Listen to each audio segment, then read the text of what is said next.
আসসালামু আলাইকুম সম্মানিত মৎস্য চাষী ভাইয়েরা, আপনাদের জন্য আজকে আমি হাজির হয়ে গেলাম অরিজিনাল দেশি শিং মাছের ভিডিও নিয়ে। আজকে আমি আলোচনা করব আপনারা কীভাবে দেশি শিং মাছের পোনা চাষ করবেন, এমনকি আপনার কোন জাতের মাছের পোনা চাষ করলে সবচেয়ে লাভবান বেশি হওয়া যায়, এমনকি আপনার শিং মাছের পোনাগুলোকে কীভাবে খাদ্য দিবেন সে সম্পর্কে আজকে আমি আপনাদের সামনে কিছু গুরুত্বপূর্ণ টপিক নিয়ে আলোচনা করব। তো প্রিয় ভিউয়ার্স, আপনারা যারা আমার চ্যানেলের নতুন মেম্বার তারা চাইলে এখনই সাবস্ক্রাইব করে নেন, কেননা মাছ চাষ সম্পর্কিত নিত্য নতুন ভিডিও পাওয়ার জন্য অবশ্যই পাশে থাকা বেল আইকনটি প্রেস করে দিবেন, যাতে করে মাছ চাষের সকল ধরনের আপডেট সবার আগে আপনার কাছে চলে আসে। তো প্রিয় ভিউয়ার্স, আপনারা যদি দেশি শিং মাছের পোনা চাষ করতে চান সেক্ষেত্রে আপনার প্রথম শর্তই হলো ভালো মানের পোনা সিলেকশন করা। কেননা আপনার বর্তমান সময়ে আপনার অনেকেই অসাধু ব্যবসায়ীরা রয়েছে যারা আপনার উল্টাপাল্টা বুঝিয়ে বলে এটাই ভালো জাতের শিং, এটাই লম্বা জাতের শিং, তারাই এইরকম কথা বুঝিয়ে আপনার মাছের পোনা বিক্রি করে থাকে।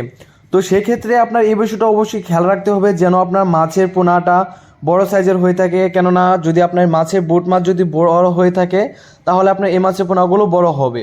তো এই বিষয়টা খেয়াল করে তারপর আপনার মাছের পোনা ক্রয় করবেন। তো আপনারা যারা মাছের পোনা ক্রয় করতে চান, নতুন চাষে অনেকে এই ভুলটা করে থাকে যে আপনার পুকুরে যখন মাছের পোনা মজুত করবেন সেক্ষেত্রে আপনার অনেকে রয়েছে আপনার বেশি ঘনত্বে মাছের পোনা মজুত করে থাকে।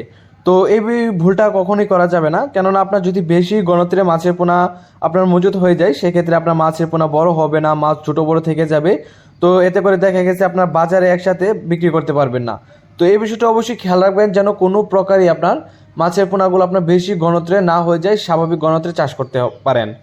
আরেকটা বিষয় হলো আপনার এই দেশি শিং মাছের পোনাগুলো আপনার সকল ধরনের মাছের পোনার সাথে চাষ করতে পারবেন, যেরকম আপনার মাগুর মাছের সাথে থাই পাঙ্গাস মাছ, মনোসিস তেলাপিয়া, ভিয়েতনাম শোল, গুলশা, ট্যাংরা, যে কোনো ধরনের সাথে অথবা আপনার কার্প জাতীয় যে কোনো ধরনের মাছের সাথে আপনার এই দেশি শিং মাছের পোনাগুলো চাষ করতে পারবেন। আপনারা যারা এই দেশি শিং মাছের পোনাগুলোকে চাষ করবেন এতে করে আপনার খাবার দিতে হবে দিনে দুই বেলা, একবেলা হচ্ছে আপনার সকালে ভোরে।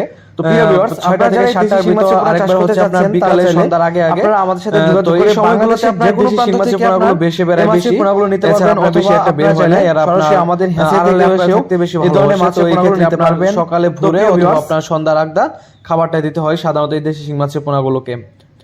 তো আপনারা যারা দেশি শিং মাছের পোনা চাষ করতে চাচ্ছেন তারা চাইলে নিঃসন্দেহে আমাদের কাছ থেকে এই মাছের পোনাগুলো নিতে পারেন, কেননা আমরা সারা বাংলাদেশে এই মাছের পোনাগুলো গ্যারান্টি সহকারে বিক্রি করে থাকি। তাই অবশ্যই আপনারা আমাদের কাছ থেকে নিঃসন্দেহে এই মাছের পোনাগুলো চাষ করতে পারবেন, অথবা আপনারা যে কোনো ধরনের মাছের পোনাগুলো আপনারা আমাদের কাছ থেকে নিতে পারবেন। তো প্রিয় ভিউয়ার্স, ভিডিওটি দেখার জন্য সকলকে ধন্যবাদ।